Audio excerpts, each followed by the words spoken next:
All right, so are you ready for this? We're going deep on this one. You guys send in this article from Al Jazeera about Trump's second inauguration. Okay. And honestly, I'm still trying to wrap my head around it. Yeah. Like, after 2020, all the legal stuff, Right. he's back for round 2. This inauguration is already historic, and it hasn't even started. It's definitely a fascinating turn of events. Right. A second term, especially after a period like this, Exactly. it's not something you see very often. So before we dive into all the details, Sure. can you remind us what usually happens at a presidential inauguration? I know there's the oath, but what is it about these things that makes them so significant? Yeah, so at the heart of it, inaugurations are all about that peaceful transfer of power. Okay. Even when things are, really heated politically. Uh-huh. The new president, they swear to uphold the Constitution. Right. And it marks the official beginning of their term. Got it. But it's really more than just a ceremony. Okay. It's very symbolic. Right. It's like a ritual that reinforces the idea of a stable democracy, Interesting. regardless of who's actually in charge. So in a way, it's reassuring that this tradition is continuing, Yeah. even after everything that's happened. I think so. But speaking of tradition, this Al Jazeera article mentions some interesting choices that Trump's making for his big day. Oh, He's using the Lincoln Bible okay. and a Bible that was his mother's, Interesting. just like his first inauguration. And get this, they're selling an Inauguration Day Bible What? for only $69.99. I can't make this stuff up. That's Yeah. that's something else. What do you make of the whole Bible situation? Well, using the Lincoln Bible, I think that could be a way for him to associate himself with a figure that a lot of Americans see as a symbol of unity and strength, I see. especially for voters who see Lincoln as a role model. Right. But it could also be seen as a strategic move Okay. to try to project an image of historical continuity. Yeah, that makes sense. Even if some might argue that Trump's actions don't exactly line up with Lincoln's legacy. That's a really good point. Yeah. It's definitely a bold move considering all the controversies from his first term. And then there's the whole Inauguration Day Bible for sale. Yeah. It's definitely something. It seems like he's blurring the lines between a solemn occasion and a branding opportunity. Yeah. I mean, that price, $69.99, Right. it's hard not to see it as a deliberate nod to Trump's persona and his marketing. Classic Trump. It wouldn't be a Trump event without a little bit of marketing flair. He's got that right. So let's move on to the venue, because it seems like even Mother Nature has an opinion about this inauguration. The original plan was to hold it on the National Mall, but we've got this massive polar vortex sweeping across the country, Oh, wow. bringing record-breaking colds. Yeah, I heard about that. So it's not unheard of for weather to affect inaugurations. That's true. I mean, Ronald Reagan's second inauguration Yes. also had extreme cold and had to be moved indoors. Right. But this time, it's not just a little inconvenience. No. They've moved the ceremony to the Capitol Rotunda Wow. for safety reasons, Okay. which really limits how many people can attend. Yeah. This article says almost 250,000 people had tickets for the outdoor ceremony. Seriously. Yeah, so there are a lot of disappointed people out there. I bet. But I guess you can't argue with a polar vortex. That's true.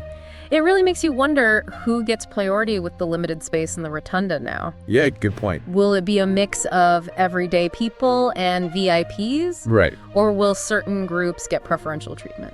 It's definitely something to think about. This venue change throws a wrench in things, huh? For sure. It adds another layer of complexity to an already unusual inauguration. And it makes that guest list even more interesting. Yeah, let's talk about that. Okay, so speaking of the guest list, this one is quite the mix. We've got former presidents, the outgoing Biden administration, Yep. and then a whole bunch of names I'm not familiar with at all. Oh, Yep. like who? Like, What? who are Miley, Maloney, Zamor, and Farage. Oh, okay. So those are some of the more, shall we say, controversial figures attending. Okay. They represent this sort of rising tide of far-right populism that we're seeing globally. I see. So, for example, Javier Milei, Okay. he's an Argentinian economist, Got it. and he's known for these really radical libertarian views Interesting. and his kind of fiery rhetoric. Okay. Then you have Giorgia Meloni, Uh-huh. Italy's prime minister. Right? She leads a party that actually has neo-fascist roots. Wow. Then there's Eric Zemmour. Right. He's a French writer and political commentator, Got it. known for his very hardline stance on immigration and Islam. Okay. And then, well, Nigel Farage. Oh, I've heard that name. Yeah, he's a familiar face from Brexit, Right. known for his Eurosceptic views Okay. and populist appeal. So quite a group of strong personalities, to say the least. Yeah, that's one way to put it. It really makes you think about the message Trump's sending by inviting them. Uh-huh. Is this a hint about his foreign policy in this second term? Maybe. Or is it just to stir up controversy? It's hard to say for sure, but it definitely raises questions about his international alliances and, what direction he might take on the world stage. Yeah, for sure. Some people might see it as an attempt to build a coalition Okay, with like-minded leaders, makes sense. while others might see it as a deliberate provocation, Oh, interesting. like a way to signal that he's breaking from traditional diplomatic norms. Okay, so we've got far-right figures, former presidents. Yeah. And wait a minute. This article also mentions that some of the tech elite are going to be there. Oh, really? Yeah. Musk, Bezos, Cook, Zuckerberg, all those guys. Interesting. The ones who haven't exactly been Trump's biggest fans in the past. Right. What's that about? Well, their presence is definitely interesting. Right. A lot of these tech giants were very critical of Trump's policies during his first term. Exactly. And now they're front and center at his inauguration. It's strange. It really makes you wonder what's changed. Yeah, are they just trying to play it safe? Maybe. Recognizing that he's here to stay and they have to work with him? It's possible. Or is there something more strategic going on? I mean, it's definitely possible. Like what could be so strategic about going to this inauguration? Well, if you think about it, these tech companies, they have huge lobbying power. That's true. And they have a real interest in shaping government regulations that could affect their industries. Right. So them being there, it could be seen as a way to try to gain influence, I get it. to make sure that their voices are heard within the new administration. So maybe they're playing the long game, Exactly. trying to get on his good side in hopes of influencing policy down the road. That's a very real possibility. Makes sense. Speaking of influence, let's talk about money because this inauguration is swimming in it. Oh. This article says they've already raised a record-breaking $170 million. Wow. And it's expected to be over $200 million by the time it's all over. Seriously? Yeah, that's way more than what Biden raised for his inauguration. That's a lot of money. And the donor list reads like a who's who of corporate America. Like who? Apple, Google, Amazon, Microsoft, even Pfizer. Wow. It's almost like they're all competing for a spot on the VIP list and maybe a chance to whisper in Trump's ear about whatever they want. You think so? But seriously, what could this amount of corporate funding mean for Trump's second term? It really raises concerns about the influence these donors might have. Right. Are we going to see policy decisions swayed by corporate interests? That's a good question. It's definitely something to watch out for as we see how his second term unfolds. Seriously, something to keep an eye on. Okay, let's take a break from all the money and politics and Sure. talk about something a little more fun, the entertainment. Okay, who's performing? We've got Carrie Underwood, Nice. along with Lee Greenwood. You mean God Bless the USA guy. That's the one. Seems pretty standard for a presidential inauguration, right? Yeah, it seems like it would appeal to a certain segment of Trump's base. Ah, Yeah, the ones who really like those traditional patriotic themes. makes sense. Yeah. But there are a couple of interesting additions to the lineup. Really? Like what? Okay, so get this, Christopher Macchio. No way. Yes, the Karate Kid himself Wow. is singing the national anthem. That's a blast from the past. I know, right?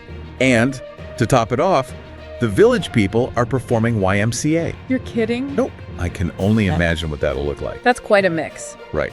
Macchio singing the anthem. Yeah. That's definitely playing on the nostalgia. Totally. But the Village People, what do you think that's about?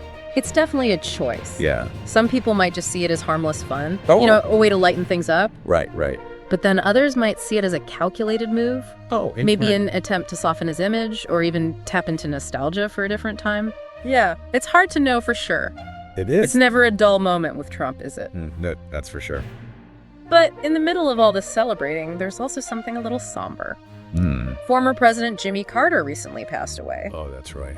So flags are flying at half-mast across the country, which is how it should be. Of course. But this article mentions that Trump wasn't too happy about having half-mast flags during his inauguration. Really?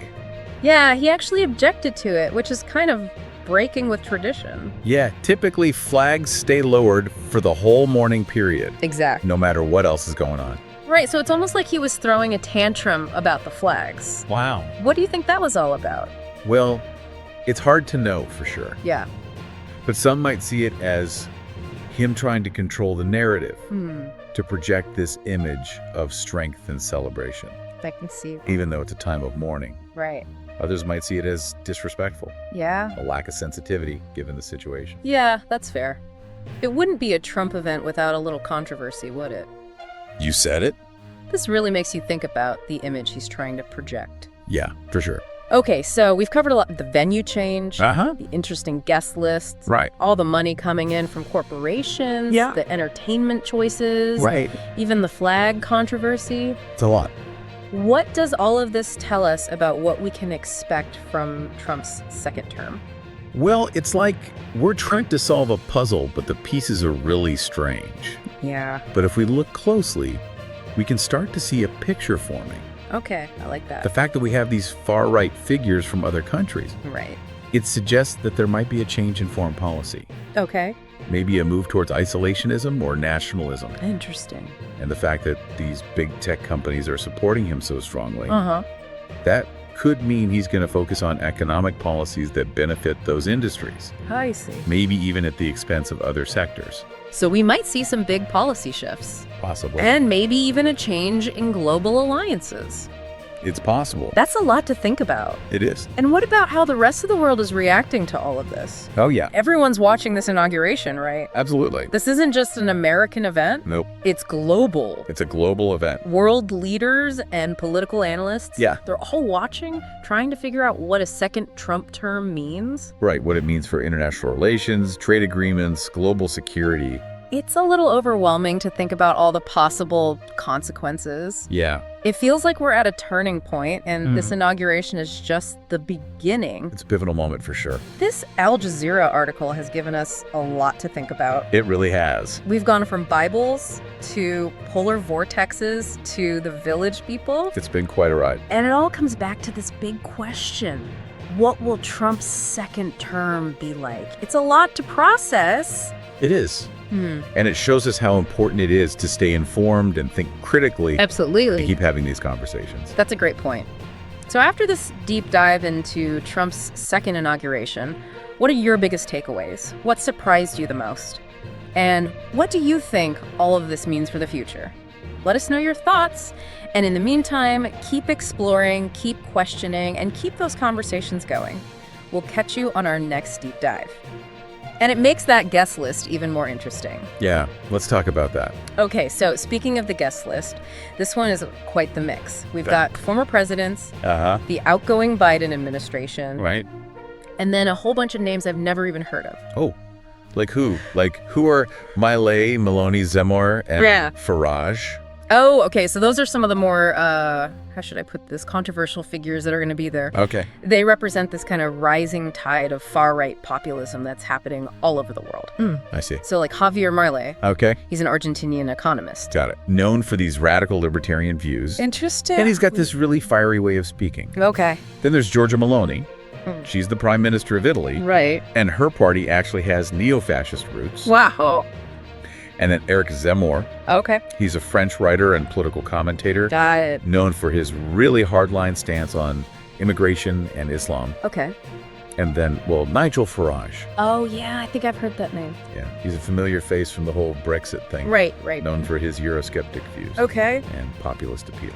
So, yeah, quite a group of strong personalities, to say the least. Yeah, you could say that. It really makes you wonder what kind of message Trump is sending by inviting these people. Yeah. Is this a clue about what his foreign policy might look like in a second term? Maybe. Or is this just him trying to stir up controversy? It's tough to say for sure, but it definitely raises some questions about his alliances on the world stage and, what direction he might take things. Yeah, for sure. Some people might see this as him trying to build a coalition Okay. with leaders who have similar views, Makes sense. but others might see it as like a deliberate provocation, Oh, a interesting. way of saying, hey, I'm breaking from those traditional diplomatic norms. Okay, so we've got these far-right figures, former presidents. Yeah. Oh, and get this. What? The article also mentions that some of the big names in tech are going to be at the inauguration. Oh, really? Yeah, Musk, Bezos, Cook Zuckerberg. Interesting. You know, all those guys who weren't exactly singing Trump's praises before? Right. So what's that all about? Well, that is interesting. Right. You know, a lot of these tech giants were pretty critical of Trump's policies during his first term. And now they're front and center at his inauguration. It's kind of weird. Yeah, makes you wonder what's changed. Like, are they just hedging their bets? Could be. You know, realizing that Trump's here to stay, so they better learn to work with him. It's possible. Or is there something more strategic going on? I mean, anything's possible. Like, what could be so strategic about going to this inauguration? Well, think about it. These tech companies, they've got a lot of lobbying power. Yeah, that's true. And they have a huge interest in shaping government regulations that could affect their businesses. Right. So for them to be there, it could be a way to gain some influence. To make sure their voices are heard by the new administration. So maybe they're playing the long game here. Yeah, exactly. Trying to get on his good side now, hoping that'll help them influence policy down the road. That's definitely a real possibility. That makes sense.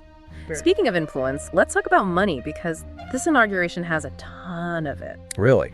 The article says they've already raised a record-breaking $170 million. And they expect it to be over $200 million by the time it's all said and done. No way. That's way more than Biden raised for his inauguration. That's a crazy amount of money. And the list of donors, it's like a who's who of corporate America. Like, who are we talking about?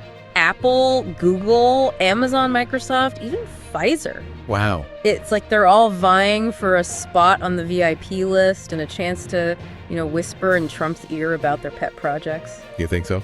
But seriously, what does this level of corporate funding mean for Trump's second term? Well, it does raise some concerns about how much influence these donors might have. Right.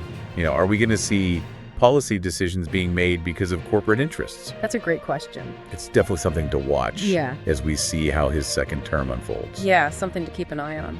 All right, let's switch gears for a minute. Enough about the money and politics. Let's talk about the entertainment. All right, who's performing? We've got Carrie Underwood. Okay. Lee Greenwood. You mean God Bless the USA, Lee Greenwood? Yep, that's the one. Seems pretty standard for a presidential inauguration, right? Yeah, it seems like it'd be popular with a certain part of Trump's base. Uh-huh. The ones who like that old school patriotic stuff. Yeah, makes sense. But they've also got a couple of more unexpected performers lined up. Really? Like who? So get this. Christopher Macchio, you're kidding. the Karate Kid himself, Wow. is going to sing the national anthem. Seriously. That's a blast from the past. I know, right? And on top of that, they've got the Village People performing YMCA. What? Are you serious? Totally serious. I can only imagine what that's going to look like. Wow, that's quite the lineup. Right. So we've got Macchio singing the anthem. Yeah. That's a definite play on nostalgia. Totally. But the Village People, what do you make of that? That's an interesting choice. It is. Some people might just see it as a bit of fun. Okay. Something to lighten the mood. Right. But other people might see it as a calculated move. Oh, interesting. Maybe he's trying to soften his image a bit. I could see that. Or tap into that nostalgia for a different time. Yeah, it's hard to know what his real intentions are. Yeah, it is. It's never a dull moment with Trump, is it? You can say that again. But amidst all this celebrating, there's also this kind of somber note. Oh, yeah. Former President Jimmy Carter passed away recently. Oh, that's right. So flags are at half-mast all across the country, like they should be. Of course. But this article mentions that Trump wasn't too happy about having the flags at half-mast during his inauguration. Really? Yeah, he actually objected to it, which kind of goes against tradition. Yeah, usually flags stay lowered for the whole morning period. Exactly. Doesn't matter what else is happening. Right, so it's like he was throwing a fit about the flags. Wow.